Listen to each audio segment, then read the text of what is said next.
जिला मुख्यालय बिलासपुर में प्राथमिक शिक्षक संघ द्वारा आग्रह रैली का आयोजन किया गया, जिसमें जिला भर से आए शिक्षकों ने भागीदारी निभाई। रैली का नेतृत्व संघ के प्रदेश अध्यक्ष रमेश शर्मा ने किया। शिक्षकों ने सरकार के खिलाफ शांतिपूर्ण ढंग से अपनी मांगे रखते हुए अधिसूचना को तत्काल प्रभाव से वापस लेने की मांग की।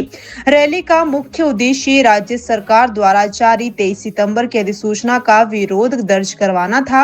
इस अवसर पर प्रदेश अध्यक्ष रमेश शर्मा ने कहा कि उक्त अधिसूचना से प्राथमिक शिक्षकों के अधिकारों पर प्रतिकूल प्रभाव पड़ेगा। उन्होंने आशंका जताई कि इससे मिड डे मील वर्कर्स और मल्टीटास्क वर्कर्स की कार्यप्रणाली एवं सेवा शर्तों पर भी असर पड़ सकता है। उन्होंने कहा कि डीएलएड और बीएड बेरोजगार अभ्यर्थियों के लिए ये निर्णय रोजगार के अवसरों को सीमित करने वाला सिद्ध हो सकता है। संघ का आरोप है कि अधिसूचना प्राथमिक शिक्षा व्यवस्था को कमजोर करने के साथ साथ शिक्षा के निजीकरण को बढ़ावा देने की दिशा में उठाया गया कदम है। संघ पदाधिकारियों ने स्पष्ट किया कि यदि सरकार ने अधिसूचना को वापस नहीं लिया तो आंदोलन को और तेज किया जाएगा। उन्होंने कहा कि प्राथमिक शिक्षा से जुड़े कर्मचारियों अभ्यर्थियों के हितों की अनदेखी किसी भी सूरत में स्वीकार नहीं की जाएगी। रैली के समापन पर शिक्षकों ने एकजुटता बनाए रखने और अपने अधिकारों की रक्षा के लिए संघर्ष जारी रखने का संकल्प लिया। हाँ जी, बताएं क्या विषय है आपका। Ramesh Sharma, president primary teacher federation Himachal Pradesh. आज हिमाचल प्रदेश के सभी 12 जो मुख्यालय हैं वहाँ पर प्राथमिक शिक्षक संघ के आह्वान पर बहुत बड़े आग्रह रैलियों का आयोजन किया गया है। और मैं आपको बताना चाहता हूँ कि आज की जो हमारी रिपोर्ट है, हमारे जो आकलन था, अनुमान था, वो 12,000 की संख्या का था कि सभी जिला मुख्यालयों में 12,000 तक की संख्या जुटेगी। लेकिन अभी तक जो मेरे पास सूचना प्राप्त हुई है उसके अनुसार 16,000 से अधिक जो हैं कर्मचारी जो हैं वो इस आग्रह रैली में शामिल हो चुके हैं।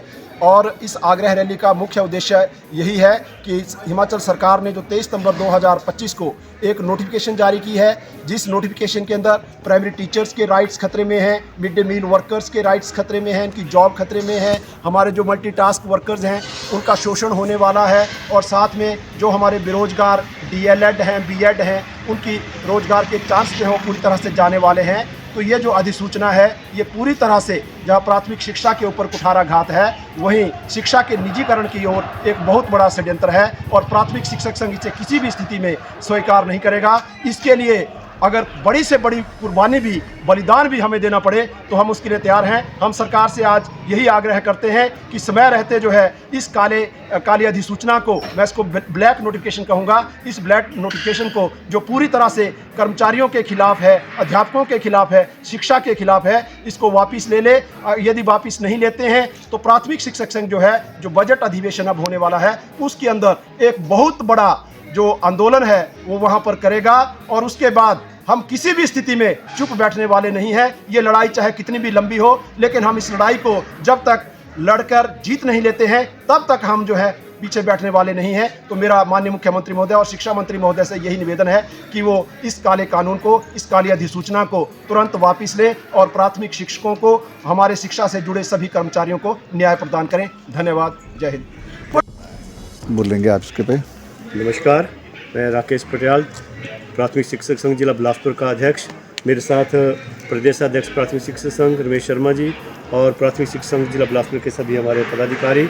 आज हम यहाँ बिलासपुर में हिमाचल प्रदेश प्राथमिक शिक्षक संघ द्वारा आह्वानित आग्रह रैली के संदर्भ में यहाँ पे पूरे जिला के लगभग 2,000 प्राथमिक शिक्षक और MDM worker, multitask worker, retiree teacher और जॉब ट्रेनिंग जो हमारे ट्रेनिंग किए हुए बच्चे हैं वो सभी आज यहाँ सड़कों पे उतरे हैं।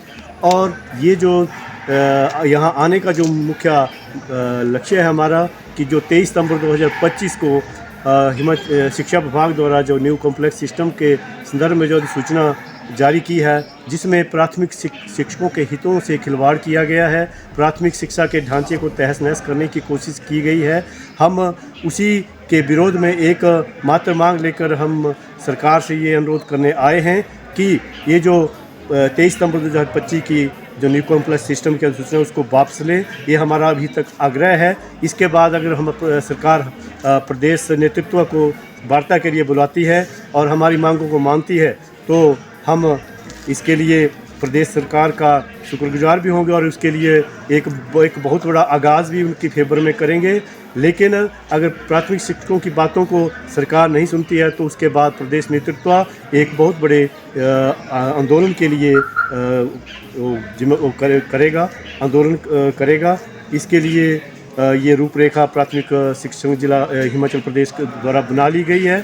और ये जो न्यू कॉम्प्लेक्स सिस्टम है, इसमें मैं कहना चाहूँगा कि 20-25 स्कूलों को एक कॉम्प्लेक्स इकट्ठा करके एक कॉम्प्लेक्स सिस्टम स्कूल बनाया गया है, जिसमें सारी प्रशासनिक शक्तियाँ जो है प्रिंसिपल को दे दी गई हैं।